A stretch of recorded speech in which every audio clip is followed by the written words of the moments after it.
Aê, estamos ao vivo mais uma vez aqui na página dos Independentes São Gonçalo para essa série de lives que nós estamos fazendo aí na quarentena para debater um pouco sobre as condições políticas nacionais, estaduais e hoje falando especificamente sobre desenvolvimento urbano na nossa cidade de São Paulo.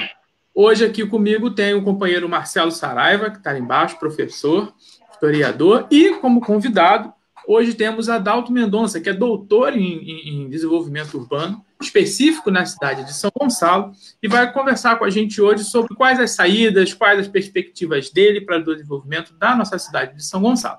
Então, eu queria primeiro dar boa noite ao Marcelo, boa noite ao Adalto e abrir para os 10 minutos iniciais, aí, 15 minutos iniciais, para o Adalto falar um pouco da pesquisa dele, do que ele pensa de desenvolvimento urbano na cidade e os caminhos que ele acredita que a gente deveria seguir.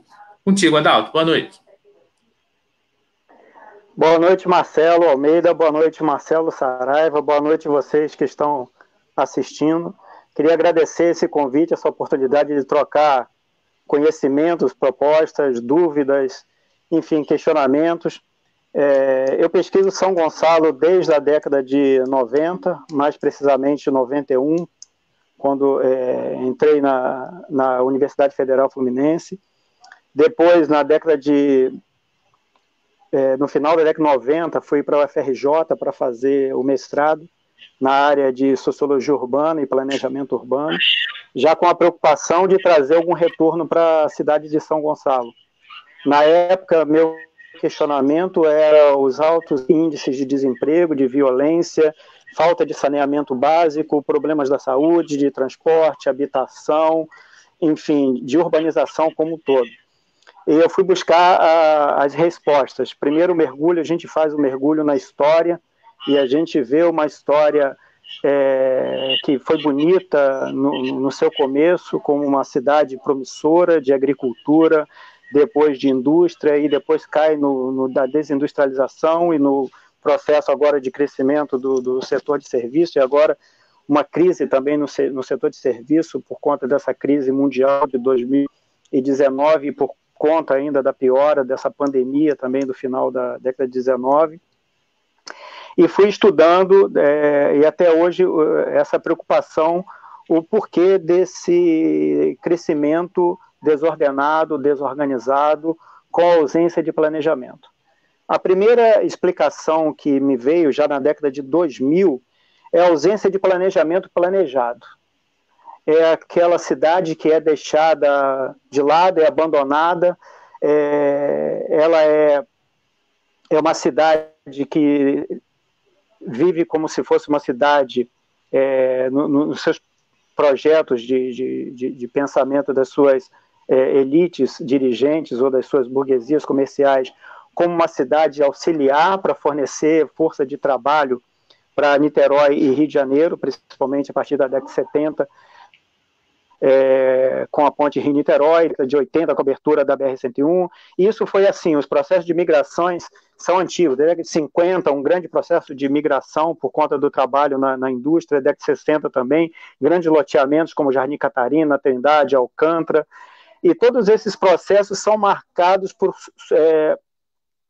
crises ou processos de produção de desigualdade social. Então, na minha tese, na minha dissertação de mestrado, que parte da preocupação da pobreza, do desemprego, da desigualdade social, eu vou buscar entender o processo de desindustrialização, que agravou muito, década de 70 e completo na década de 80, o quadro das cidades metropolitanas e o processo de desterritorialização, desindustrialização que ocorre no mundo inteiro.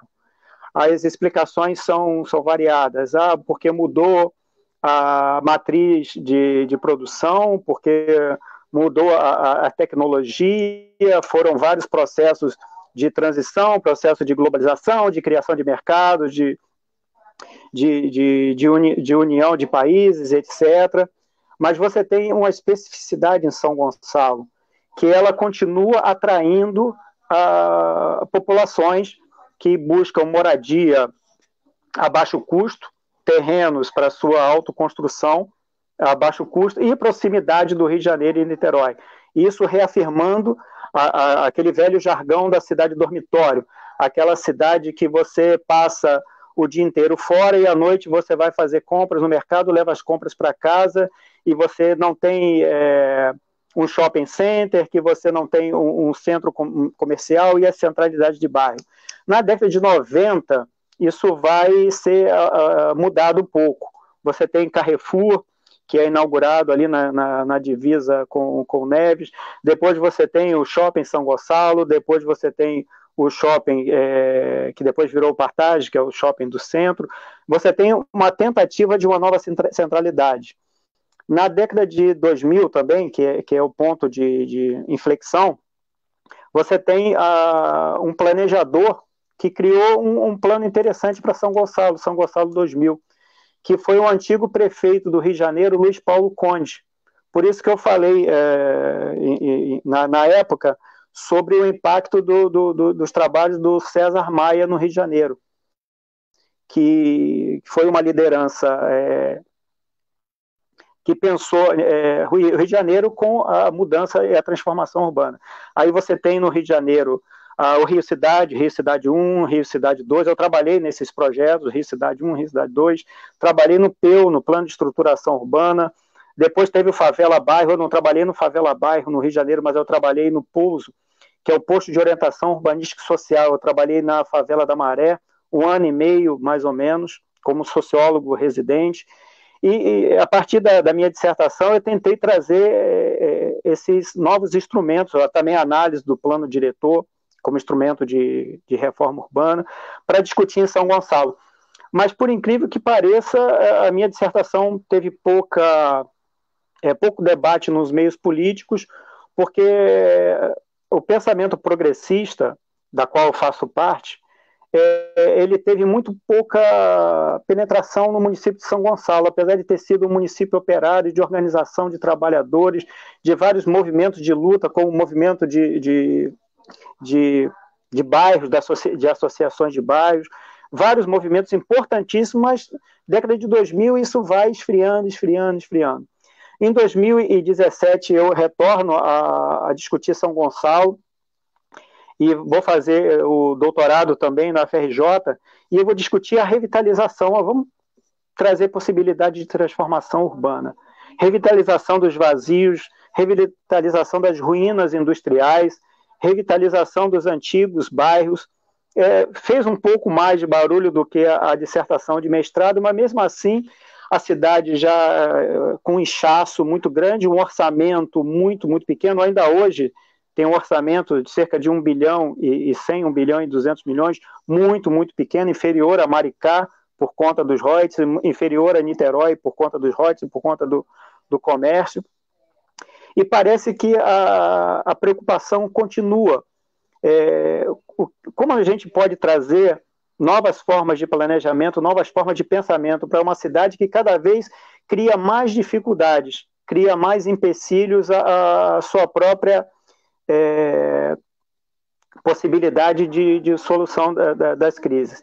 São problemas complexos, são problemas que envolvem economia, envolve a geografia da cidade, a localização, envolve a grande desigualdade social que nós temos, envolve a ausência de saneamento e de urbanização das vias, se eu não me engano, são 28% apenas do total de ruas, vias, avenidas urbanizadas. A precarização do desemprego que cresce, se eu não me engano, são 11% da PEA, da população economicamente ativa, que tem carteira assinada, e desses a maioria é setor de serviços. A indústria, ela praticamente inexiste, apesar da necessidade muito grande da gente ter alguma forma de reindustrialização do possível, porque a gente precisa produzir equipamentos e mercadorias que a gente não tem e fica na dependência da importação. E a preocupação com o próprio desenvolvimento, porque chega a certo ponto, você toca num teto que resolver o problema se torna muito mais complexo. Eu acho que essas foram as minhas preocupações da juventude. Aí você vai analisando mais a fundo, você vê que há uma baixa estima muito grande, e isso implica numa não organização política forte da classe trabalhadora. Você vê o Partido dos Trabalhadores nunca conseguiu fazer um prefeito, mesmo tendo 3 presidentes da República. A gente conseguiu Maricá, conseguiu Niterói, mas São Gonçalo sempre teve uma negação muito grande do Partido dos Trabalhadores. Depois da década de 90, tem o partido do PSOL, que tem lideranças muito atuantes no município, mas que tem uma dificuldade muito grande de fazer vereador. Então, esses dados, somados ao crescimento da desigualdade social, da pobreza, do desemprego, da falta de revitalização urbana, vai criando mais e mais obstáculos para a gente desenvolver, eu acho que nem essa palavra nem se usa mais, né? Desenvolver ou reerguer o município. Essa ausência de planejamento que eu falava lá na década de 2000, essa ausência de planejamento planejado que sempre impediu o transporte autônomo de São Gonçalo ligando as barcas ao Rio de Janeiro, sempre impediu desde 1979, que é o projeto piloto do metrô, chegar à linha 3 de São Gonçalo, você tem a linha 4, daqui a pouco a linha 5, a linha 6 e a linha 3 nada. Nem um metrô de superfície, nem um VLT, e nem um outro tipo de transporte que possa trazer investimento para a cidade. Então, quando você tem uma elite, entre aspas, econômica e política, a elite nem é uma palavra correta, né? Uma classe dirigente, e uma classe burguesa que tem a preocupação em extrair riqueza de São Gonçalo, expropriando seus trabalhadores por conta dos baixíssimos salários e por conta da ausência de competitividade da cidade, isso vai agravando ainda mais e perdendo mais a centralidade. Por isso que, se você observar as grandes lojas, os grandes mercados e inclusive figuras públicas preferem morar em Maricá, preferem morar em Icaraí, preferem morar no Rio de Janeiro, porque pensam o seguinte: olha, São Gonçalo é para ganhar dinheiro. Eu vou lá e eu não tenho nenhuma ligação, não tenho nenhum amor com a cidade, não tenho nenhuma preocupação com quem está lá, é para ganhar dinheiro e gastar o meu dinheiro no shopping da Zona Sul do Rio de Janeiro ou um shopping de Niterói. E assim também, desde quando nós deixamos de ter acesso às praias da região oceânica de Niterói, nós passamos a frequentar mais Maricá e mais Niterói. E isso é latente desde a infância, que você tem um processo de preconceito muito grande, de criação de baixa estima, e eu sempre gosto de tocar nesse ponto. A página da internet mais visitada de São Gonçalo é aquela que diz que São Gonçalo da depressão. Os nossos humoristas, os nossos músicos, as pessoas que convivem em São Gonçalo, elas mesmas fazem piada da nossa própria situação de depreciação. Isso causa uma espiral de falta de autoestima muito grande. E isso vai fazendo com que você não tenha, se o próprio morador não tem respeito, não tem amor pela cidade, por que eu vou investir e vou criar esse ou aquele investimento? Então, essa sempre foi uma grande explicação. Claro que não é a total explicação, tem outras explicações, mas é uma das explicações porque o próprio gonçalense não toma partido e não começa a participar de movimentos sociais, movimentos religiosos, movimentos de base, movimentos políticos, partidos políticos, e faz a própria transformação. Porque ele tem esse peso do preconceito, da discriminação, desse estigma, dessa marca que fica na pele e da sua origem, da sua precariedade. O seu Jorge, eu conheci ele muito pouco, né, na década de 90, mas ele conseguiu fazer sucesso quando vai para Lapa, vai morar em Santa Teresa e começa a conviver com as pessoas do Rio de Janeiro, e assim a Banda Brilho, que foi do meu bairro ali, da Brasilândia, Altair Veloso, do Pó da Pedra. Estou falando dos músicos porque tenho mais familiaridade, né? Mas em outras áreas também, os professores que conseguem um outro concurso e vão morar em Niterói, vão morar no Rio de Janeiro, e as pessoas que vão saindo, e vai reproduzindo essa ausência de preocupação pela cidade. Eu juro que eu tentei fazer, tanto na dissertação de mestrado, quanto na tese de doutorado, a busca por novos mecanismos de revitalização, novos projetos como plano diretor, como estatuto da cidade, mas nada disso funciona se você não tem uma unidade política progressista que trabalhe principalmente com a base. Hoje, para nossa alegria, eu vejo a educação popular crescendo, os pré-vestibulares de base também crescendo, e isso traz uma alegria muito grande. Mas muitas pessoas parece que desistiram da cidade. E agora a gente tem, no final do ano, espero que seja outubro, espero que seja novembro, espero que seja dezembro, a possibilidade de mudar isso de novo. Eu queria mais abrir para conversar sobre instrumentos de planejamento, instrumentos de desenvolvimento. Queria falar de São Gonçalo pós-pandemia, porque a tendência é piorar a situação, porque nós não temos muitos mecanismos para reverter essa forma de organização de centros comerciais que aglomeram multidões, como é o Centro Rodo de São Gonçalo e como é também Alcântara. Isso a gente tem que pensar, isso não pode mais permanecer, porque essa pandemia, ela vai ter remédio ou uma vacina, ela vai ter uma imunização de rebanho, alguma coisa, ela vai diminuir o contágio, mas outras poderão vir, porque nós estamos atingindo o teto de sustentabilidade do meio ambiente.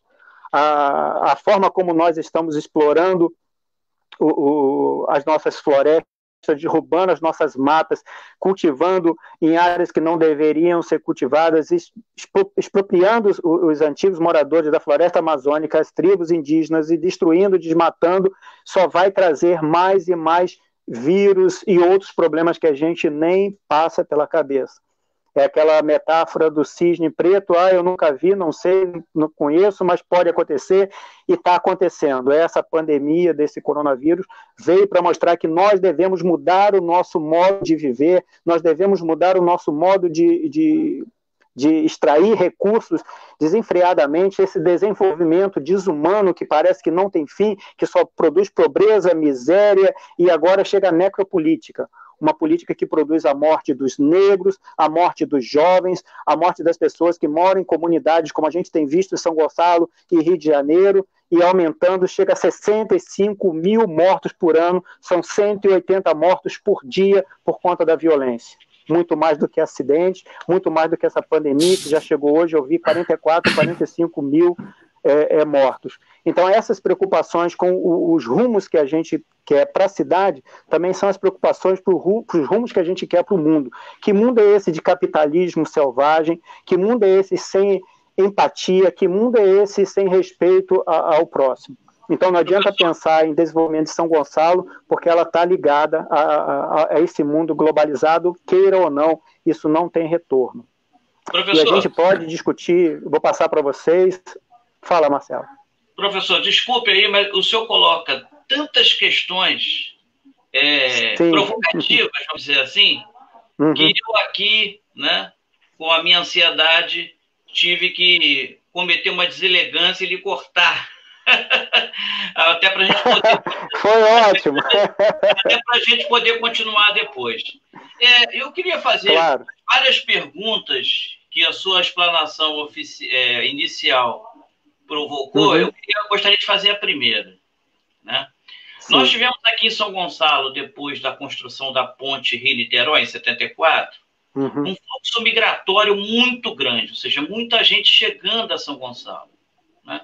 E quando nós, no movimento popular, na década de 90, começamos a ter a informação da linha 3 do metrô, né? O movimento popular em São Gonçalo era muito forte na época, a Federação da Associação de Moradores Unibairros era muito forte na época, e eu lembro que nós fizemos o seguinte debate: não adianta linha 3 do metrô sem trazer desenvolvimento econômico, que vai fazer o mesmo efeito da ponte Rio-Niterói em 74. Eu gostaria que o senhor avaliasse essa nossa avaliação da década de 90, se ela é real, se ela, para a realidade de São Gonçalo, ela ainda é pertinente. É pertinente, sim. Na minha primeira pesquisa, em 2000, eu encontrei no IBAM, Instituto Brasileiro de Administração Municipal, uma tese muito bacana do Carlos Nelson Ferreira, sobre a expansão vetores de expansão da região metropolitana. Esse trabalho é da década de 70 a 80, é um trabalho de arquitetura e urbanismo muito interessante, e nesse trabalho você tem um levantamento do uso e do parcelamento do solo, principalmente eu peguei os dados para São Gonçalo, e você tem mais de 300% de crescimento no parcelamento de fazendas e transformação em loteamentos, bem parecido o que ocorreu na década de 90, 2000, em Maricá. Mas também o projeto de Maricá é do Lúcio Costa e é um projeto também da década de 80. Então são vetores, vou tentar falar mais devagar, porque eu sou ansioso, gosto de falar rápido para falar muitas coisas ao mesmo tempo. Tanto Niterói, Maricá e São Gonçalo são vetores de planejamento desde a década de 60, de expansão imobiliária, especulação imobiliária e de criação de dormitórios. Tem um filme que foi até gravado em São Gonçalo, mas ele fala do Homem da Capa Preta, de Duque de Caxias, mas ele foi gravado em São Gonçalo. Tem aquele casarão ali na entrada do Boaçu, onde hoje é o shopping Corcovado. Onde era a associação comercial, a antiga associação comercial. Isso, tem também, ele é filmado também na Praia das Pedrinhas, na casa ali do tenente. E esse filme da década de 80, com o José Will, que é o Homem da Capa Preta, mostra os caminhões chegando de Pau de Arara. Antes iam para São Paulo, década de 40, 50, década de 50, 60, também para o Rio de Janeiro.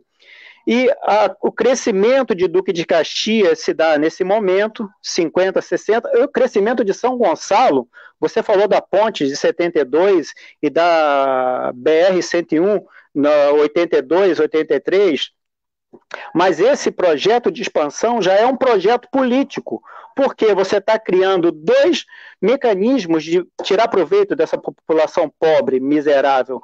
Primeiro, criar currais eleitorais, e segundo, vender terra sem nenhum tipo de cuidado, de planejamento, de saneamento básico, de água e esgoto.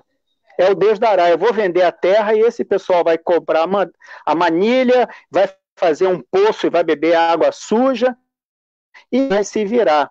E eu vou ganhar muito vendendo um pasto, que era parte de alguns distritos de São Gonçalo, pasto, e vou vender esses lotes e vou vender a longo prazo, que eu vou receber dinheiro pingado e vou ficar com um lucro muito maior do que a criação de gado, que não deu certo em São Gonçalo, e outro tipo de... Eu cheguei a ver laranja na divisa já de São Gonçalo com Itaboraí, mas também isso não foi à frente por conta das alterações climáticas e do próprio crescimento desenfreado da urbanização.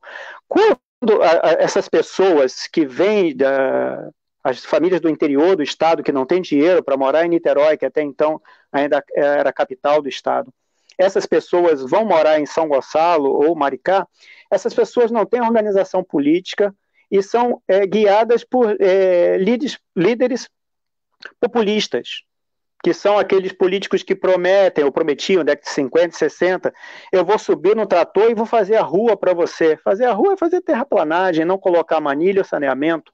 Hoje a gente tem 1 em cada 3 casas de São Gonçalo, 1/3 não tem saneamento básico. E 100% de São Gonçalo não tem tratamento de esgoto, que é jogado nas nossas praias, que quando nós éramos crianças, década de 70, a gente tomava banho. Então você tem uma destruição 60, 70 e 80, que quando culmina Na década de 90, você tem já o apelido de cidade dormitório, ou cidade pobre, e etc, etc, etc. Por conta de outros fatores também, da perda da centralidade, da divisão, da fusão do Estado, da perda da centralidade de Niterói e do desindustrialização e etc. Então, quando você toca nas associações de moradores, dos centros sociais urbanos e no Rio, nas associações de favela, isso foi um crescimento de organização que se deu na década de 80, 84 a gente tem Direta Já, 85 a gente tem Tancredo e no dia de Tiradentes, Tancredo morre e assume o presidente do Senado, José Sarney, mas na década de 80 a gente tem a Constituinte. E na Constituinte, o peso da busca por mudança foi muito grande. Nós conseguimos fazer a Carta Cidadã, a Constituição de 88, com muitos capítulos com cidadania. Mas coisas difíceis de ser contempladas. Mas a gente colocou lá o capítulo, se eu não me engano, 182, o plano diretor decenal, que é obrigatório para cidades com mais de 20 mil habitantes, a revisão do plano diretor a cada 10 anos e outros instrumentos de direitos humanos, direitos sociais, enfim, direito à vida. Só que isso é processo. Não sei se eu expliquei essa pergunta que você me colocou, Marcelo. Adalto, tem uma outra questão agora, que é assim, em expansão urbana, desenvolvimento urbano, ocupação do solo, o pessoal da geografia usa muito dois termos de expansão de moradias, por exemplo, a expansão vertical, que você verticaliza a população, ou a expansão que é horizontal, que você aumenta a ocupação do solo. E algumas décadas atrás, eu não lembro a década, foi 60, 70, São Gonçalo foi considerado todo como urbano, permitindo justamente o desses loteamentos, que é até onde eu moro aqui, que é um dos últimos, que eu moro em Santa Isabel, aqui em São Gonçalo, os últimos a serem urbanizados aqui. Água encanada tem, mas tem muitos condomínios feitos aqui, até que nem é para classe baixa, não é para classe média até. A água é clandestina, então uma ligação não tem conta, não tem nada. Então eu queria saber se essa decisão de expandir a cidade, não crescer verticalmente, não foi muito acertada.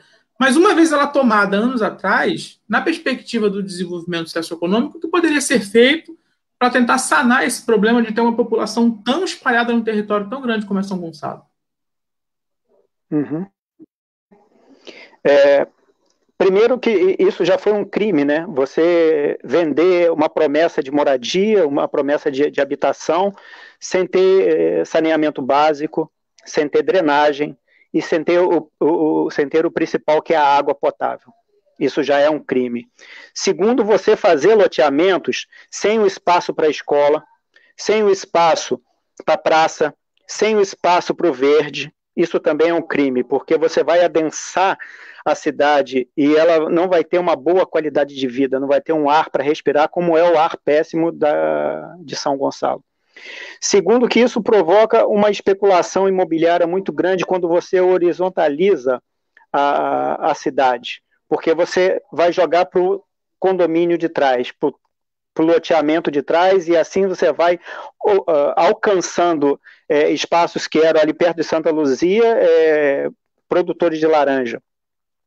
Você vai cada vez mais ocupando terras na beira de rios, você vai assoreando os rios ou provocando inundações, que é um grande problema de São Gonçalo. Você vai criando a possibilidade de aumento da desigualdade, porque você está colocando pessoas onde não tem transporte. Não sei se ainda tem aqueles ônibus circulares que iam de Neves até Santa Luzia, Alcântara, etc., que era o 12, o 13, então você retira esse ônibus, você força as pessoas a gastarem mais dinheiro também, você joga cada vez mais as pessoas para longe do trabalho, e elas vão receber, em média, em São Gonçalo, um salário mínimo e meio, e essas pessoas vão gastar dinheiro com o transporte e vão gastar dinheiro com a água que elas vão ter. Agora é o Rio de Janeiro todo, né? Por conta dessa pressão, essa sabotagem para privatizar a nossa SEDAI, a água do estado do Rio de Janeiro, que que faz parte, que é fornecida, que é vendida pela SEDAI, ela também está com uma baixa qualidade. Então, força você a comprar a própria água que você bebe, que é um direito à vida. Não deve ser em lugar nenhum do mundo uma mercadoria. Então, você vai criando custos adicionais para a população. O que a gente pode fazer? Primeira coisa é criar novas centralidades, descentralizar esses grandes centros. Não emancipar, não estou falando em emancipar bairros como na década de 90, vamos emancipar Alcântara, vamos um processo bem grande, um senhor de Alcântara, vamos separar logo Alcântara, porque a gente não tem os serviços, a gente contribui muito com os tributos em São Gonçalo. Ainda tem gente disso. Hoje que defende isso. Ainda tem. Tem gente hoje que defende. É como a Barra da Tijuca. É como a Barra da Tijuca. Não falo em criação de novas centralidades ou de novas municipalidades, porque os municípios estão quebrados e não tem como financiar isso. Mas a criação e o fortalecimento do próprio bairro onde você mora, do comércio do bairro. E, principalmente, uma coisa que já teve em São Gonçalo, por incrível que pareça, né? O transporte público gratuito ou de baixo custo. Maricá tem o vermelhinho, que funciona bem, vai lá no final do município, em Espraiado, vai até Itaipuaçu, que é outro ponto extremo da cidade, vai até o centro.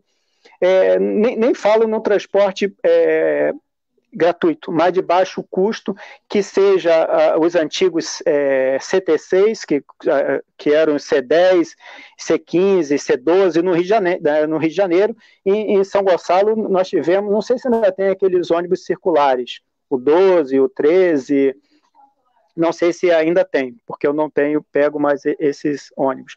Enfim, a própria prefeitura, com a grande jogada para ter lucro para o comerciante local, forneceria ônibus para unir essas centralidades. Alcântara, Centro, Neves, Centro, de graça, de baixo custo, ou como já teve em São Gonçalo, oferecido quando inaugurou o shopping. O shopping colocava ônibus para levar e trazer pessoas, como aconteceu... se eu não me engano, foi o supermercado ali do Mutondo, se eu não me engano, Guanabara, que colocou ônibus também para os seus clientes. E isso não é gasto, isso é investimento, porque o morador ele vai se sentir valorizado. Então você vai sair de Santa Luzia, você vai consumir no centro da cidade com ônibus que a prefeitura está pagando, mas está recebendo dos comerciantes que vão pagar os seus tributos, os seus impostos.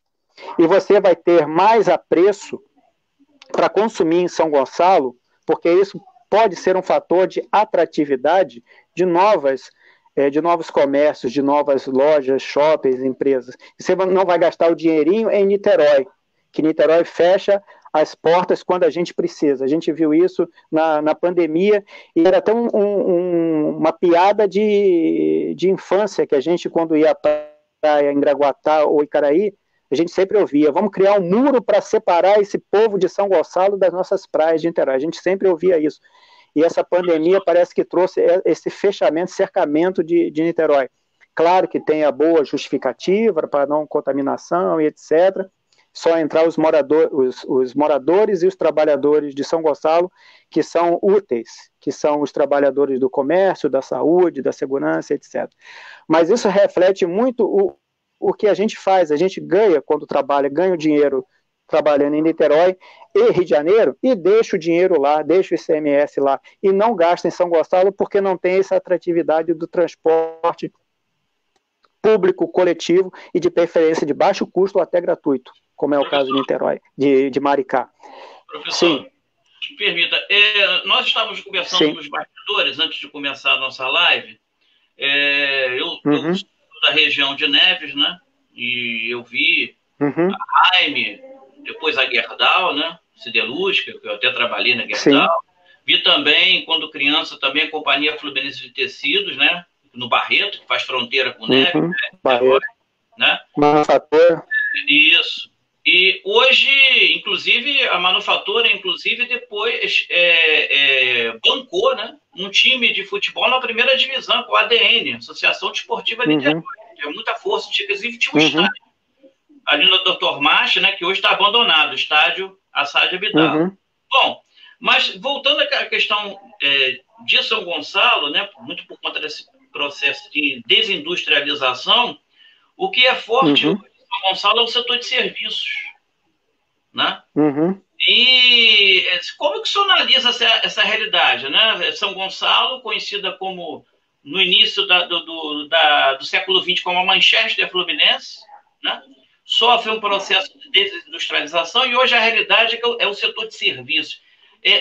A que ponto isso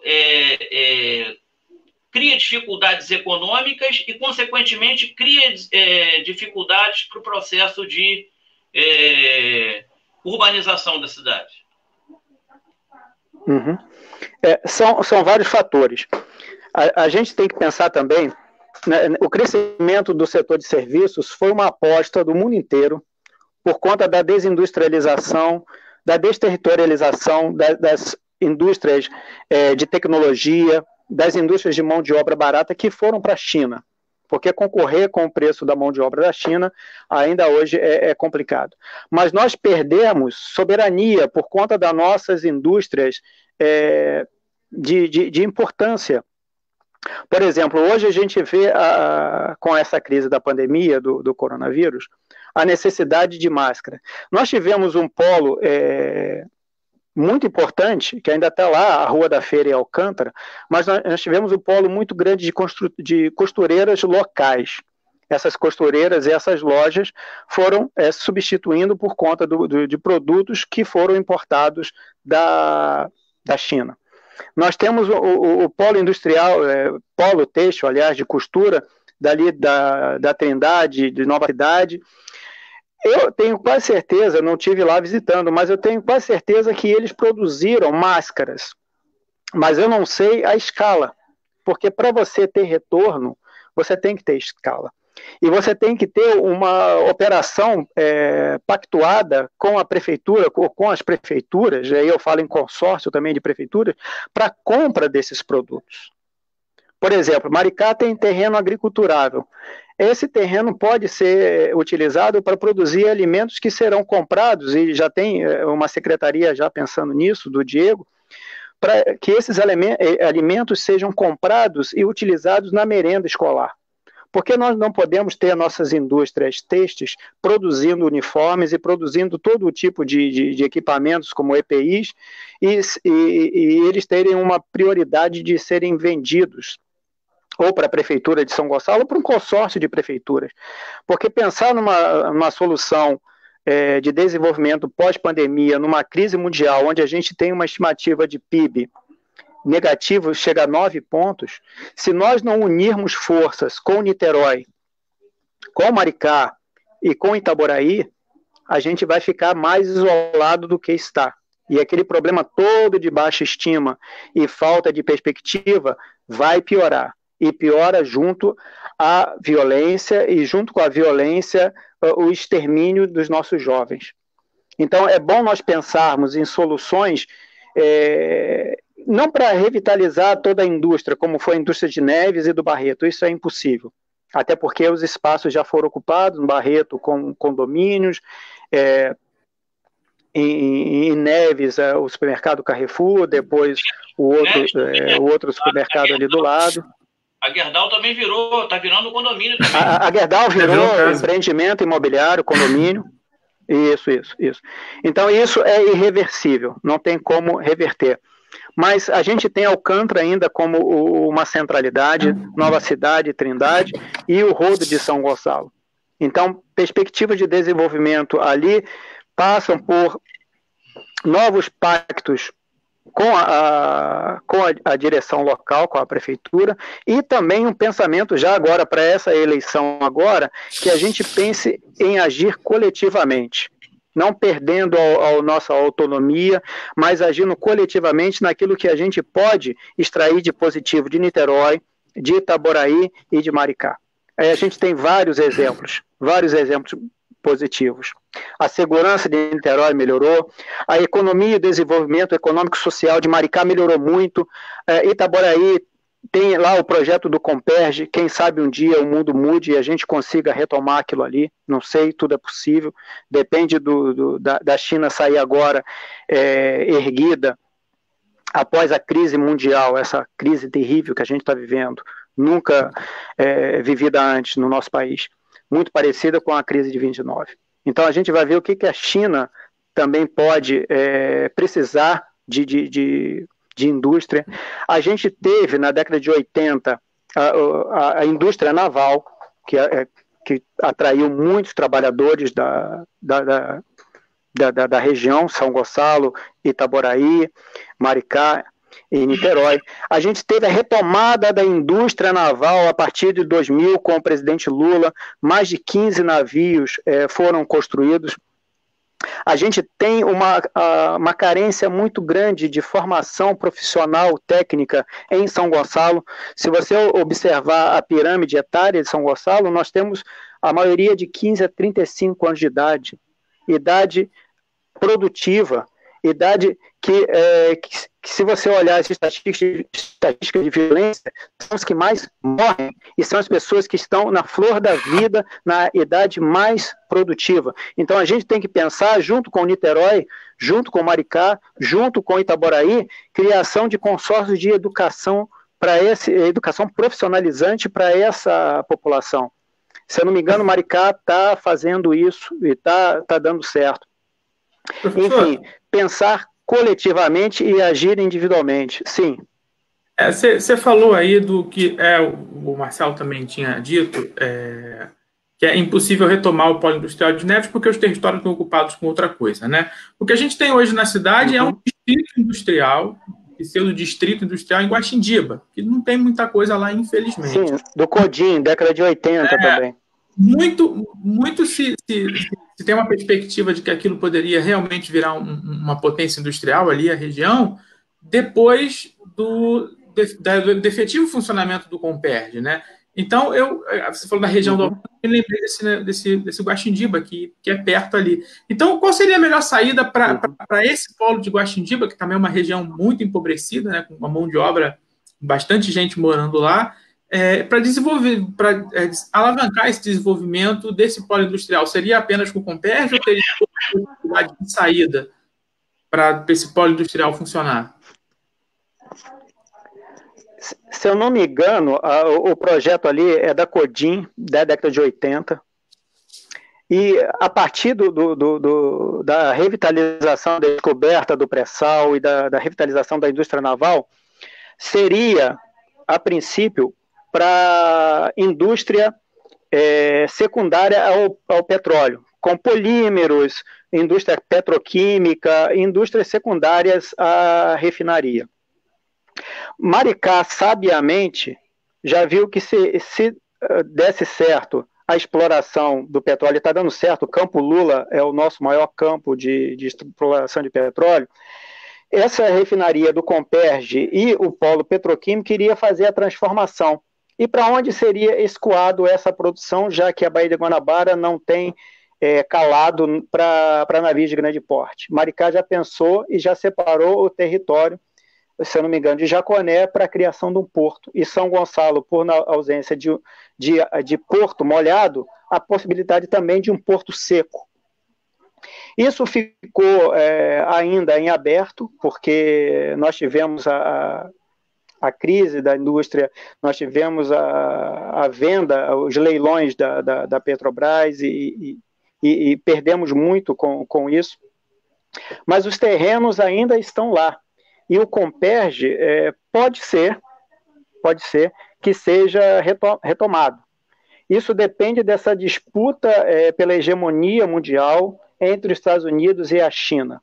O que a gente tem percebido, os Estados Unidos com mais de 45 milhões de desempregados, isso vai ser muito difícil de retomar, com uma taxa de mortalidade da Covid-19, por conta do coronavírus, de 120 mil mortos, e uma economia que fez investimentos errados e comprou brigas erradas, e está comprando brigas erradas com a Venezuela, com o Irã, com a China, com a Coreia do Norte. E isso vai trazer um desgaste tanto econômico e político que vai culminar, e eu espero que sim, com a não reeleição do Donald Trump. Isso vai melhorar o cenário mundial e uma retomada do desenvolvimento de outras nações que estavam e estão sendo sufocadas por conta dessa disputa hegemônica mundial. Parece que eu estou falando uma coisa distante dessa guerra híbrida China e Estados Unidos, mas isso faz com que os investimentos em vários cantos do mundo fiquem parados, esperando o que a gente vai fazer. A gente teve uma derrubada muito grande no preço do petróleo, por conta da disputa da Rússia com a Arábia Saudita, também foi uma disputa de guerra híbrida, uma guerra que é invisível, que é mais do que uma guerra fria, porque ela vai atacando por leis, por proibições de negociação, ela vai atacando por concorrências desleais e guerras psicológicas, enfim, e vai provocando desgaste até chegar ao ponto que derruba a economia. A gente não consegue mais viver no século XXI com essa financiarização e essa especulação de tudo, até a especulação da vida. Isso não dá mais. A gente precisa de economia concreta e a gente tem lá. Tem o distrito do Codim, tem o Comperge lá em Itaboraí, tem o projeto do Porto em Maricá e a gente tem a própria indústria naval de Niterói e vai se espalhando ali pelo litoral da BR-101 em São Gonçalo, com alguns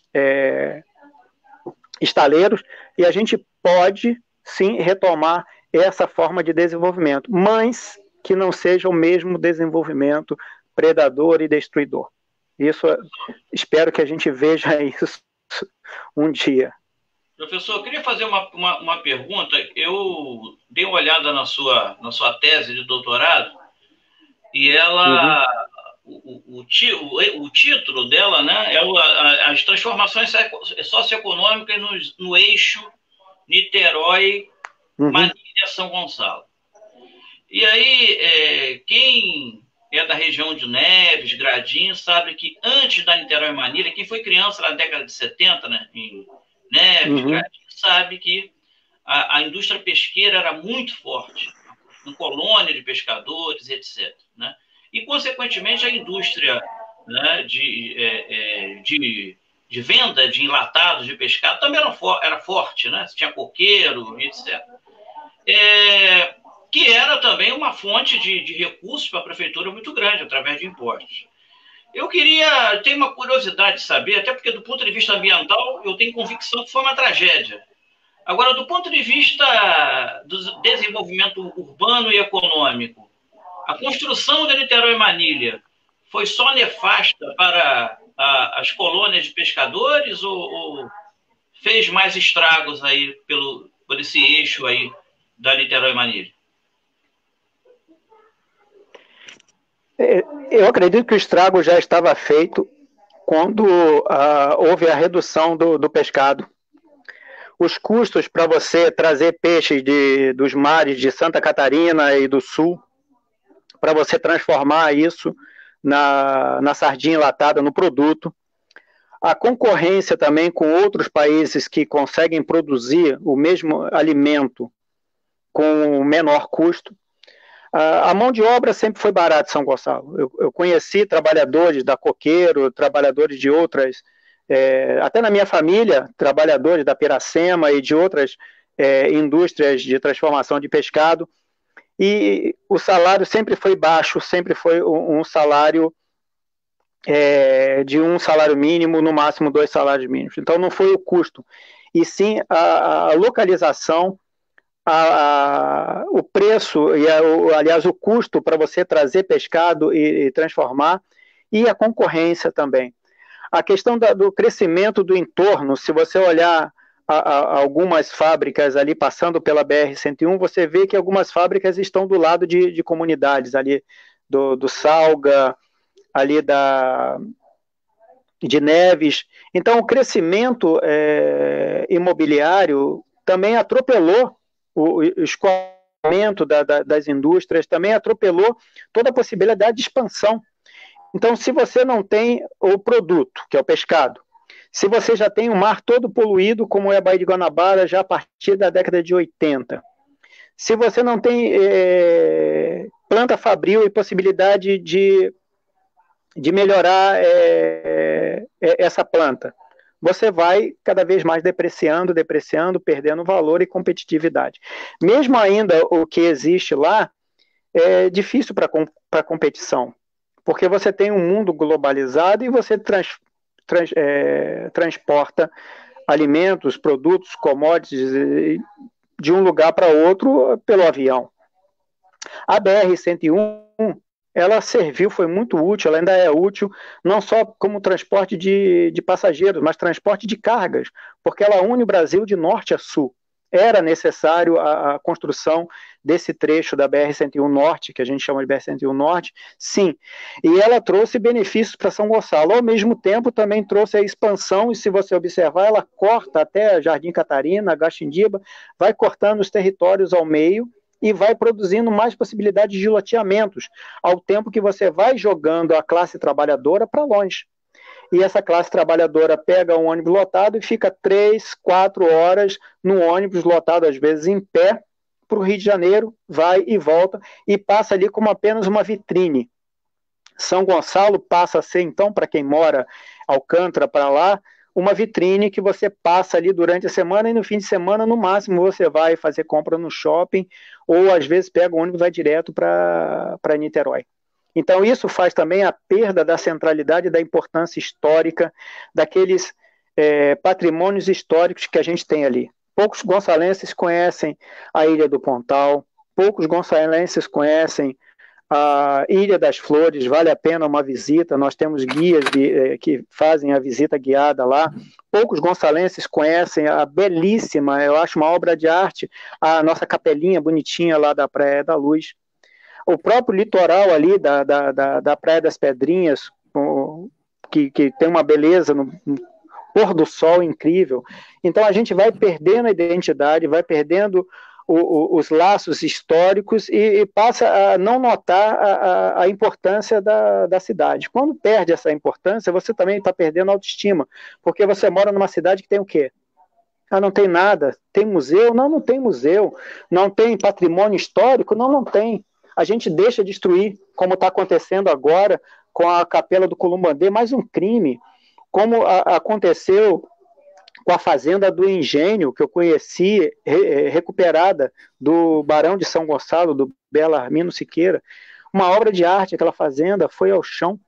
Eu conheci até os purões, a senzala, o pátio, piscina, e isso vai perdendo e as pessoas vão perdendo identidade, porque não viveram aquilo na infância, depois vão viver quando? Nunca mais, e aquilo não fez a cabeça dessas gerações novas. É verdade. Muito do desenvolvimento que a gente tem que pegar pelas suas falas, o que a gente consegue perceber é que para alguém pensar o desenvolvimento da cidade tem que se sentir pertencendo aqui, né? Tem que criar um pertencimento entre o gestor público e a cidade de São Gonçalo. Mas, Adalto, está encaminhando para o final já. Eu queria agradecer a todo mundo por mais de 50 minutos. Agradecer a Carolina, o Douglas Aloma, Joana, o Sérgio, Douglas, de novo, outro Douglas, não, mesmo Douglas. A Amália, a Marina, Elisa, o Arthur, Giovanni, a Ana Paula, a Daniela e a Rosemary, que estão acompanhando a gente aqui. Nem todo mundo quis comentar. Mas eu queria saber se o Marcelo Saraiva tem alguma última questão dele ali. Ah, sim, teria. É porque nós estamos, professor, espremidos entre o sucesso, os sucessos, melhor dizendo, de Niterói e Maricá, né? Antes, na minha infância, quem prosperava em São Gonçalo, o sonho era morar em Caraí. Hoje, esse sonho está sendo dividido entre Caraí, a região oceânica de Niterói e Maricá. Muito pelo que o Maricá tem desenvolvido, né, através de suas gestões.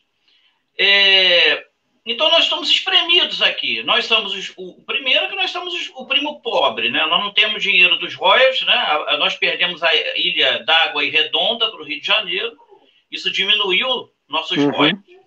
E você tem Niterói e Maricá, para além com muito dinheiro, com gestões consequentes. Haja vista a posição das duas recentemente em relação ao coronavírus, né? A gente tem que admitir isso. Nesse sentido, né, o que esperar de São Gonçalo? O que o gonçalense pode esperar de São Gonçalo? Né? Nós que não temos uma marca, né? Como temos o MAC em Niterói, né? Enfim, o que podemos esperar? E eu posso acrescentar um parágrafo, uma linhazinha, só para fechar como última pergunta com chave de ouro aqui. O que a gente pode esperar e o que a gente pode esperar em São Gonçalo, né, especificamente, tendo esse parâmetro do novo normal, né, saindo de uma pandemia, nesse caso que o Saraiva falou, exprimida entre duas cidades que estão muito melhores que nós, e numa crise de coronavírus, de pandemia, que está afetando muito mais por conta disso a nossa cidade, né? Então, só esse complementozinho. Olha, eu não tenho a solução, porque é complicado. Mas o que eu tenho observado no mundo, pós-pandemia, a gente tem que pensar em solidariedade, em empatia, em cooperativismo, em associações, enfim, em unidade. Não dá mais para competir com city marketing, não dá para competir com guerra de subsídios entre municípios. A gente tem que ter humildade para fazer parcerias e extrair o que é bom de Itaboraí, e Itaboraí participar junto com a gente em São Gonçalo. A gente tem que ter humildade e convidar os técnicos de Maricá, que estão fazendo um excelente serviço de desenvolvimento humano em Maricá. A gente tem que ter humildade de convidar esses técnicos. Isso fica para os políticos, não é comigo. Para os políticos que vão concorrer nessa eleição, que tenham a humildade de conversar com o Niterói e ver o que Niterói pode trazer. A gente já viu um primeiro movimento que me deixou muito contente, muito feliz, e até de emocionar, porque as ajudas que nós teríamos para a construção de hospitais, por conta do nosso orçamento baixíssimo para a saúde, viriam de Maricá e de Niterói. E também uma parcela do movimento do financiamento do Estado. Por conta da corrupção do Estado, por conta da Secretaria Estadual de Saúde ter se envolvido com uma organização que ainda tem que dar explicações, os nossos hospitais de campanha, de emergência para coronavírus, de Mauá e o outro, não foram construídos, não foram inaugurados, mas nós tivemos essa boa oferta que foi de Maricá, se eu não me engano, 45 milhões, Niterói também ofereceu ajuda, e eu acho que o futuro é isso, novas formas de cooperação intra-urbana e entre cidades, novas formas de solidariedade, porque sozinho a gente não consegue erguer a cidade de São Gonçalo por conta da renda per capita ser muito baixa, o orçamento também não tem como fazer milagre e crescer, e até com uma possibilidade de uma nova realidade, que a gente não tem uma realidade metropolitana, apesar de ter o Conleste, que é um consórcio de desenvolvimento leste, mas a gente não tem uma instituição ou uma forma de unidade distrital, uma forma de unidade entre essas cidades que estão próximas, que estão aqui na mesma condição. E isso facilitaria o quê? Que o comércio de Niterói tivesse mais compromisso com São Gonçalo e São Gonçalo com compromisso em Niterói, que o transporte de Maricá tivesse mais compromisso com o transporte em São Gonçalo, e assim sucessivamente com Itaboraí, por conta depois do Cooperj e das parcerias que a gente pode ter como desenvolvimento. Porque aí eu não falo de um orçamento de 1,4 bilhões, eu estou falando de um orçamento de mais de 10 bilhões. E isso vai trazer o quê? Sinergia, que é outra palavrinha muito importante, que essa unidade vai ser maior do que a soma dessas quatro primeiros municípios que vão, porventura, fazer esse novo pacto. Claro que depende de vontade política, e voluntarismo político a gente não vê nessa época de eleição, a gente vê a disputa e o enfraquecimento, porque sozinho a gente não é nada. Então, se tivesse voluntarismo político de pensar coletivamente, para início de conversa, e ter humildade de aceitar parcerias, a gente pode começar a vislumbrar algum tipo de desenvolvimento. Eu tenho notado isso nas cidades europeias, eu tenho observado isso em algumas cidades no Brasil que estão fazendo parcerias e estão unindo as suas potencialidades. Para isso, a gente precisa de pesquisa, a gente precisa de um instituto de desenvolvimento, a gente precisa de um consórcio intermunicipal, a gente precisa de várias ferramentas de planejamento, de urbanismo, que podem ajudar nesse momento. Agora, se ficar na disputa ideológica rasa, a gente não consegue muita coisa. Diga, Marcelo. Professor, o Marcelo Almeida já falou que nós estamos chegando ao final, realmente é isso. Eu queria... Se quiser, a gente fica até amanhã, por mim. Eu fui instigado de fazer uma pergunta, né? As suas respostas instigam mais perguntas, né? Que é o seguinte, tudo isso que São Gonçalo precisa, né, também pressupõe oferecer à população um novo modelo de administração, um novo modelo de gestão, aproximando a população das decisões, né? Então, eu gostaria de saber qual é a sua posição, né, sobre o orçamento participativo. Qual a sua posição sobre a eleição direta para diretor de escola? Qual é a sua posição em relação à comunidade eleger um diretor de posto de saúde? Ou seja, a chamada gestão democrática. É uma saída para São Gonçalo? Olha, é uma saída se for feita dentro dos preceitos democráticos e participativos de fato. Porque a gente já tinha no plano diretor, desde a década de 80, a inclusão das audiências públicas, a inclusão da participação popular e o orçamento, etc. Mas isso fica muito no papel. Claro que eu sou a favor, enquanto professor, da escolha do diretor da escola, do reitor da universidade, enfim, e escolha dos juízes também, e escolha das pessoas que vão trabalhar no segundo, terceiro escalão. Porque nós é que pagamos a conta. Então nós vamos dar carta branca para uma liderança política e agir do jeito que quer? Não. Se não agir de forma coletiva e participativa, é claro que vai pesar o quê? Quem é que pagou essa campanha? Quem pagou esse vereador, esse deputado, esse prefeito, esse governador, esse presidente? E quando entra o interesse econômico, a participação fica apenas no papel. Então, a participação da coletividade, ela deve começar desde a organização dos coletivos. Vide exemplo de Paraisópolis, em São Paulo. Vide exemplo de Brasilândia, não aqui em São Gonçalo, mas Brasilândia lá em São Paulo, onde as pessoas fizeram, olha, você vai ser o representante dessa viela aqui na favela, você vai ser representante de 50 moradores, mais do que um médico de família. Um modelo de autogestão do espaço. A gente faz um de classe, tem famílias, um ou outro vai, porque isso não é obrigado. Tem que ser obrigado na medida em que você vai dar alguma coisa em troca. Você quer um benefício de renda mínima, como o Maricá faz, então você tem que participar do desenvolvimento do seu bairro.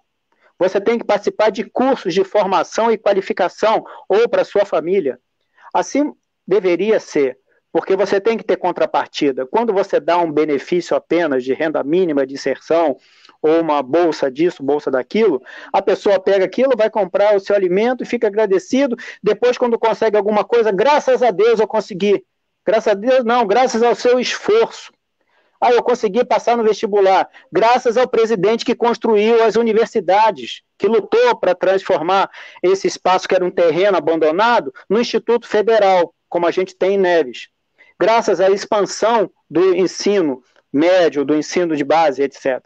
Então, se não fizer esse trabalho de casa, fica apenas gestão participativa de papel, e não gestão participativa com retorno e com a participação efetiva.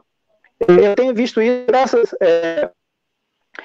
o acesso que a gente tem às informações de Paraisópolis, de Brasilândia em São Paulo, da comunidade, de algumas comunidades do Rio de Janeiro, de grupos coletivos que nasceram na internet e partiram para o espaço para fazer a desinfecção, por exemplo, no Dona Marta, aqui no Rio de Janeiro, em Botafogo, Chapéu Mangueira, Morro do Leme. O pessoal saiu da internet, comprou roupa, pediu dinheiro, colocou a roupa, colocou máscara, colocou óculos e foi lá e desinfetou a comunidade. Eu vi isso na Rocinha também, porque o abandono do poder público local, que ficou só na propaganda, que ficou só no city marketing, não deu certo, e as pessoas com o sofrimento, elas tiveram que participar.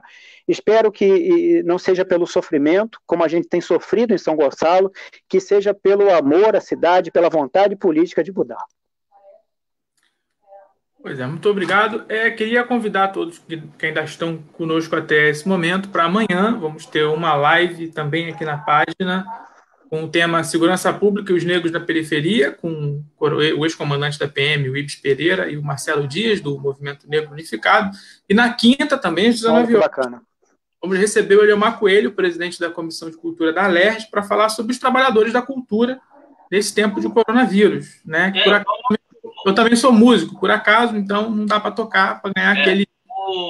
Marcelo, cabe a observação que o Eliomar Coelho, que vai estar conosco na quinta-feira, né, é um dos membros da comissão. Sim, né, é verdade. Que vai atuar na questão do impeachment do governador. Né? Já vou perguntar isso para ele na quinta-feira. Mas então é isso aí, Marcelo Saraiva quer dar alguma mensagem final? O Adalto quer dar primeiro, agradecer um recado. O professor Adalto é uma referência para mim desde a dissertação de mestrado dele, né? Que ele deu uma entrevista no Jornal São Gonçalo, né? Falando sobre a dissertação de mestrado dele, né?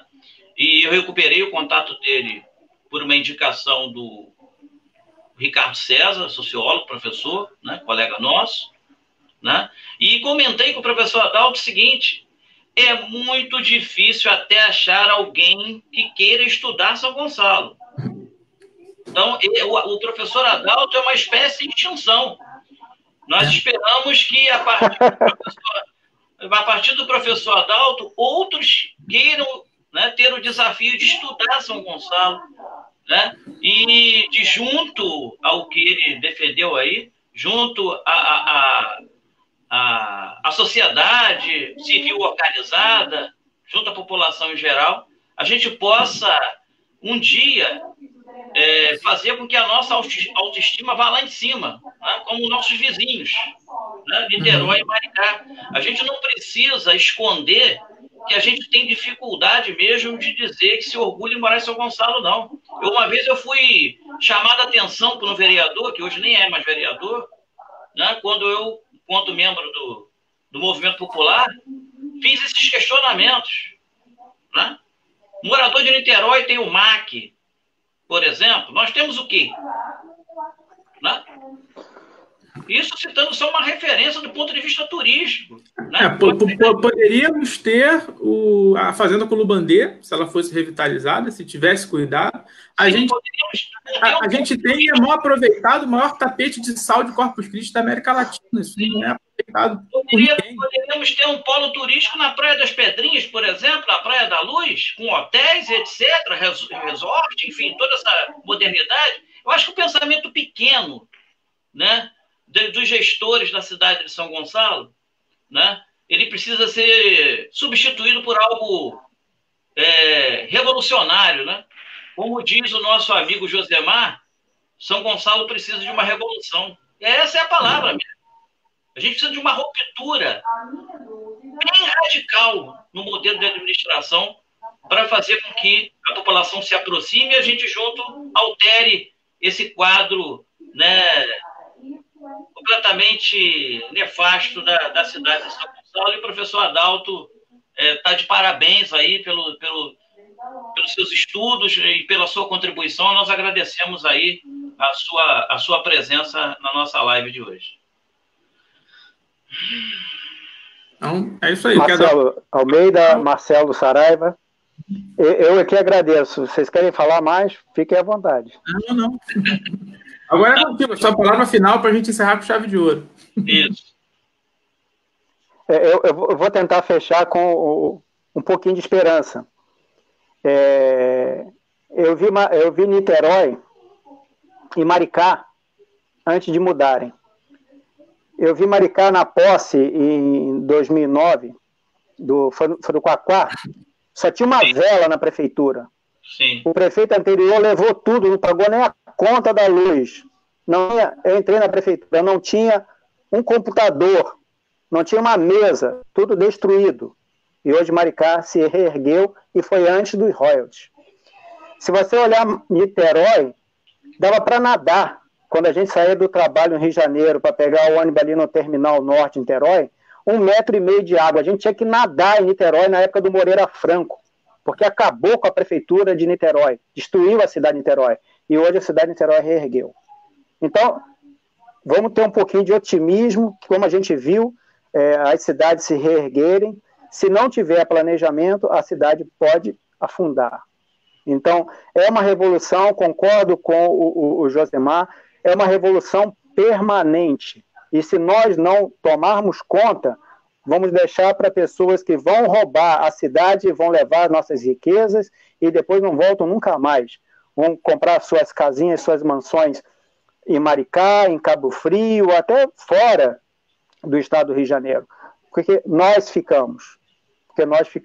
A pobreza fica e quando você chega a um teto insuportável de sofrimento, as pessoas acabam indo embora e abandonam de vez. Isso traz mais destruição. A gente já viu isso e terra arrasada não é uma boa possibilidade. Enquanto vocês estiverem com esse programa, com essa garra, com essa vontade e atraindo gente de alto nível para debater e criar problemas mesmo, para discutir e, quem sabe, alguma solução, a gente tem alguma esperança. Enquanto tem essa luzinha acesa da esperança aí, a gente continua lutando. Obrigado a vocês. Então é isso. Então, boa noite, Marcelo. Boa noite, Adalto. Boa noite a todos. Até a próxima live amanhã ou quando a gente se vê por aí. Tchau, tchau. Com certeza. Tchau, tchau. Tchau, tchau.